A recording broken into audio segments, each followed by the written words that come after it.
Magandang buhay mga ka-jack of all trades. So ngayon po ay gagawa po tayo ng tutorial na paggawa po ng extension wire. So ito po ay basic lang, pero pakita ko lang sa inyo kung paano po ginawa yung extension na to kasi may nagpagawa po sa akin. So ganito lang po yan, yung wire, balatan nyo, pagkatapos may dalawang tornilyo po yung extension sa loob, ipitin nyo lang po siya, i-twist nyo po yung wire para medyo pabilog siya, pagkatapos ipitin nyo po nung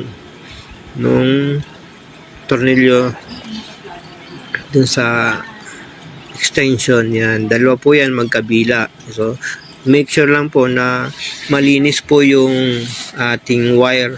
Pag tinwist po natin ay yung walang lalabis para hindi po siya magsushort. Yan, pagkatapos okay na po yun. Yung sunod naman po natin gagawin dyan ay yung sa may plug o sa may pangsaksak niya. So yan, natapos na po natin yan, higpitan na natin yan, natapos pwede na natin siya takluban. Yan, so sure lang po natin na malinis yung pagkagawa natin, na walang labis-labis. So ito ganun din po dito sa plug, ganun din. Yang balatan natin yung wire.